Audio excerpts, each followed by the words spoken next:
Students, I'm Sweta and I'm going to teach you EVS. Class, our revision classes are going on nowadays. So today I'm going to revise lesson number 9 and 10. First of all, we will revise lesson number 9, that is food for all. Food which is very important for everybody. Without that, we cannot stand or live. So for that, food is very important. How do we get food? First of all, we will read about the farmers in India.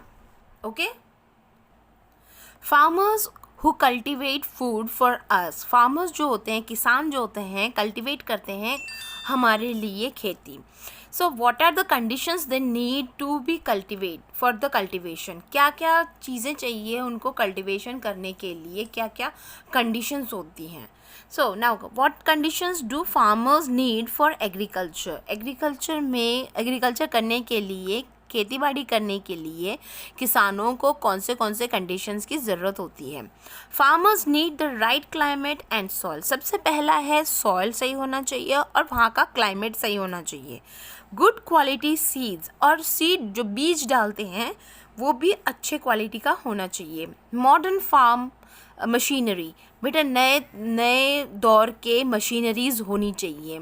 Good irrigation facilities, और पानी का छिड़काव के लिए बहुत अच्छा facility होना चाहिए. Fertilisers and pesticides for agriculture, fertilisers होनी चाहिए और पेस्टिसाइड्स होनी चाहिए ताकि हमारे किसान सही खेती बाड़ी कर सके. बेटा खेती करने में पेस्टिसाइड्स की इसलिए ज़रूरत होती है ताकि जो टिड्डे होते हैं या कीड़े मकोड़े होते हैं वो खेत को ख़राब कर देते हैं. और फर्टिलाइज़र जैसा आप जानते हो उपजाऊ के लिए खूब खाद देते हैं. ठीक है. Next question is what is irrigation. अब हम पढ़ेंगे कि इरिगेशन होता क्या है. Why do farmers need to irrigate their fields. क्यों उनको खेतों में पानी डालने के लिए इरिगेशन सिस्टम होना ज़रूरी है. Irrigation is an artificial method of supplying water to fields. बेटा वैसे तो इरिगेशन पानी डालने को कहते हैं. ठीक है. पानी का छिड़काव जो होता है बड़ी मात्रा में होते हैं खेतों में, तो खेतों के लिए बारिश का होना ज़रूरी होता है. और आपको पता है कभी कभी मौसम ख़राब हो जाता है, कभी बारिश हुआ, कभी बहुत ज़्यादा बारिश हो गया या फिर कभी बारिश नहीं हुआ. तो ऐसे टाइम पे ये लोग क्या करते हैं, किसान लोग इरिगेशन के लिए जब बारिश होती है तो वो गड्ढे खोद के या फिर नालों के द्वारा वो पानी को स्टोर करके रखते हैं. या फिर कोई नदी जा रहा होता है तो उसमें से एक छोटा सा कैनाल निकाल के, नाला सा निकाल के जो पानी खेतों तक पहुंचाई जाती है. तो इस तरीके को हम artificial method of irrigation system कहते हैं. ठीक है.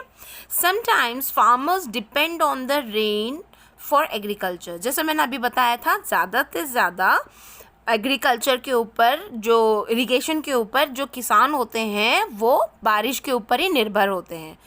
If there is no rain fields dry up. अगर बारिश नहीं होगा तो खेत सूख जाएंगे. एंड क्रॉप्स फेल, और क्रॉप्स मर जाएंगे. So farmers need another method for regularly watering their fields. इसीलिए डेली पानी छिड़काव हो सके, इसीलिए ये इरिगेशन सिस्टम की जाती है.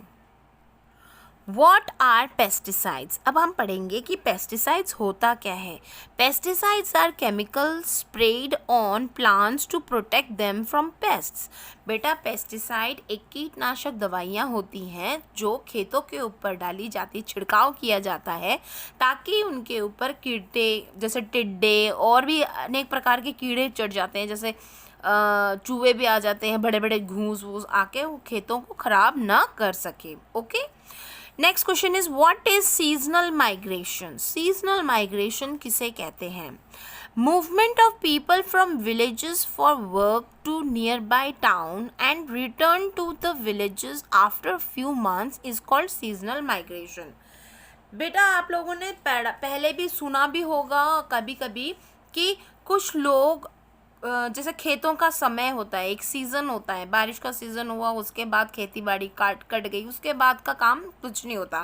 खेत को थोड़े टाइम के लिए छोड़ दिया जाता है ताकि उसके अंदर खाद मैन्योर फर्टिलाइजेशन अपने आप हो सके अच्छा सा, ठीक है। ऐसे टाइम पे जब आपको पता है कि खेती बाड़ी नहीं हो सकती तो अपने घर का पालन कैसे करेंगे, खाना पीना कैसे करेंगे, इसके लिए वो लोग क्या करते हैं, टाउन्स शहरों की तरफ जाते हैं ये लोग, ठीक है। शहरों में जाके जैसे बिल्डिंग्स बन रहे होते हैं तो वहाँ लेबर्स का काम करके या छोटे मोटे काम करके वो लोग अपना डेली का रूटीन वर्क चलाते हैं। फिर जैसे ही मौसम वापस आने वाला होता है खेती बाड़ी का, फिर वो अपने घर वापस आ जाते हैं। इस तरह के लोगों को हम लोग सीजनल माइग्रेशन कहते हैं। Okay, now comes question number 5. How does the public distribution system work in India? बेटा पब्लिक डिस्ट्रीब्यूशन सिस्टम जो होता है वो कैसे काम करता है भारत में? Under the public distribution system, a new network of ration shops across the country makes wheat, rice, sugar and kerosene available to people at affordable prices. Class, जैसे कि आप मार्केट में जाके राशन वाले से, जब ग्रोसरी वाले से सामान लेते हो तो वो अपना एक रेट लगा के देता है। समझो 24 रुपये का अगर चावल मिल रहा है तो वो अपना हिसाब से 30 या 35 रुपये किलो बोल के वो पैसे देगा। तो क्या होता है, गरीब लोग होते हैं, जैसे मैंने अभी बोला था किसान लोग, इधर जब उनका टाइम पे काम होता है टाइम पे काम नहीं होता, ऐसे लोगों के लिए फिर वो क्या करेंगे, क्या 35 रुपये किलो चावल भी नहीं खा सकते।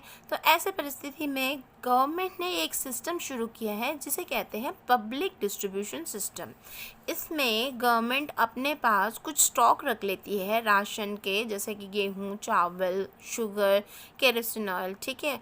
इन सब को एक बिल्कुल कम दामों में बेचती है। जैसा आपने देखा होगा राशन के शॉप्स में बहुत ही सस्ते रेटों में ये चावल, ये सारे सामान, ग्रोसरी के सामान मिलते हैं। ओके, तो इस तरह से किसान अपने लिए अनेक प्रकार के काम करते हैं और उपजाऊ करते हैं। अगर कहीं पे खाने का शॉर्टेज हो जाता है तो हम लोगों को सामना करना पड़ता है फैमिन का। फैमिन, सूखा पड़ने के बाद जब खाने की कमी हो जाती है उसको हम फैमिन कहते हैं।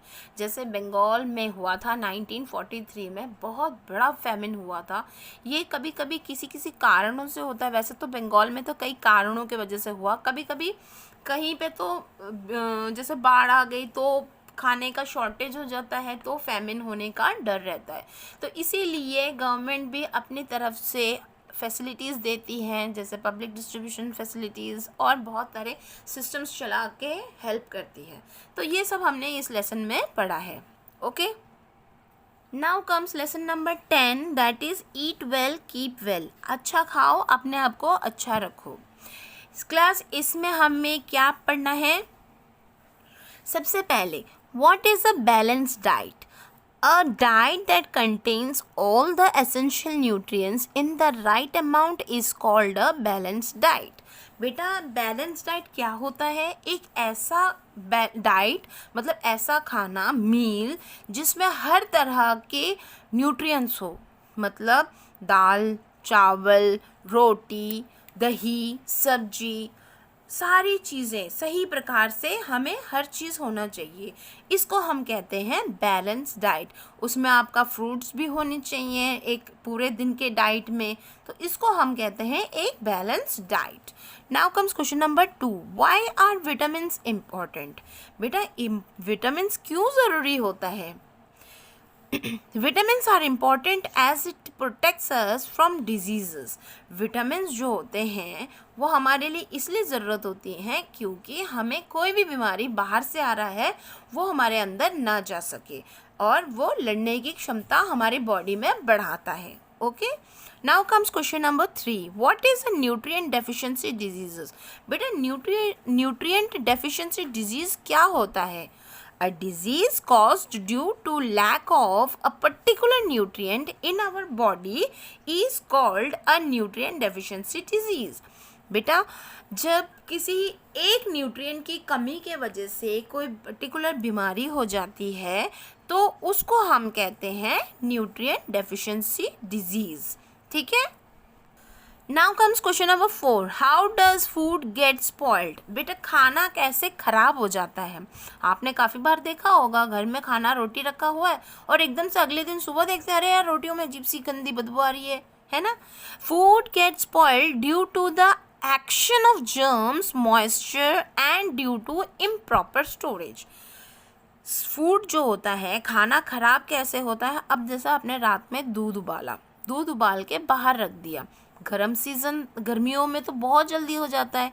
तो गर्मियों में क्या हो जाता है, एक तो सबसे पहले उसके अंदर मॉइस्चर, नमी रहती है, प्लस जर्म्स जल्दी आने का डर रहता है। तो इन दोनों की कॉम्बिनेशन और सही रंग से रखना, ठंडे में ना रखने के वजह से खाना ख़राब हो जाता है, दूध फट जाता है। ठीक है, इसी तरह से चावल भी होते हैं। तो उस तरह को food gets spoiled due to the action of which things, germs, moisture and due to improper storage. इसीलिए मम्मी क्या करती है, जैसे दूध उबल गया हल्का सा टेम्परेचर आते ही फ्रिज में रख देती है। ठीक है, क्यों? कूलिंग जगह पे, ठंड जहाँ होता है वहाँ पे की जर्मिनेशन कम होती है, जर्म्स नहीं आते हैं। ठीक है, now comes question number 5, list any 3 methods of food preservation. खाना 3 प्रकार के खाने के जिसके वजह से हम खाने को बचा सकते हैं। 3 methods of food preservations are refrigeration, pickling, pasteurization. Refrigeration मतलब होता है आपको फ्रिज में रखना।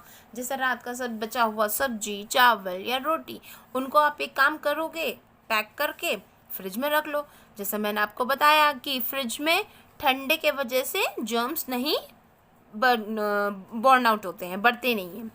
नेक्स्ट इज पिकलिंग मतलब अचार बनाना, जिसमें मसाले, नमक और तेल, ये दोनों चीज़ भी ख़राब नहीं करते हैं कोई भी सब्जी को।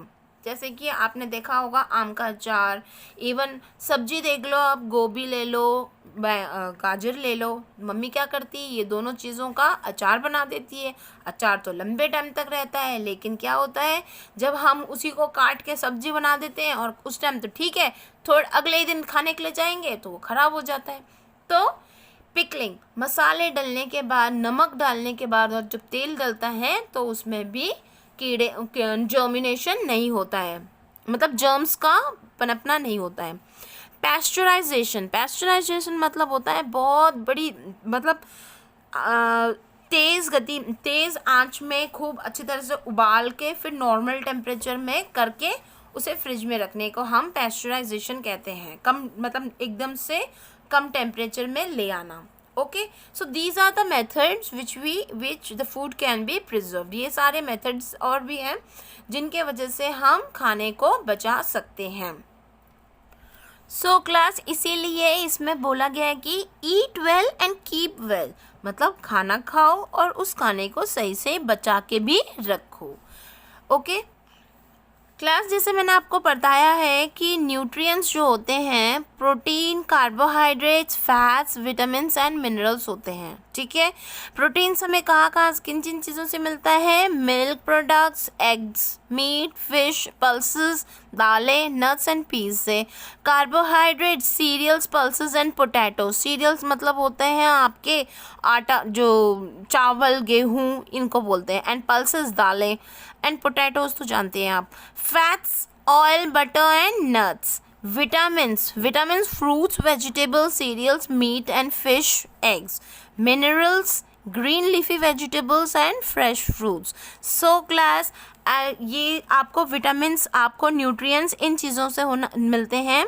ठीक है, और आपके डाइट में, डेली के डाइट में आपके ये सारे न्यूट्रिएंट्स होने ज़रूरी होते हैं। So class, I think you must be clear about these 2 lessons. Thank you.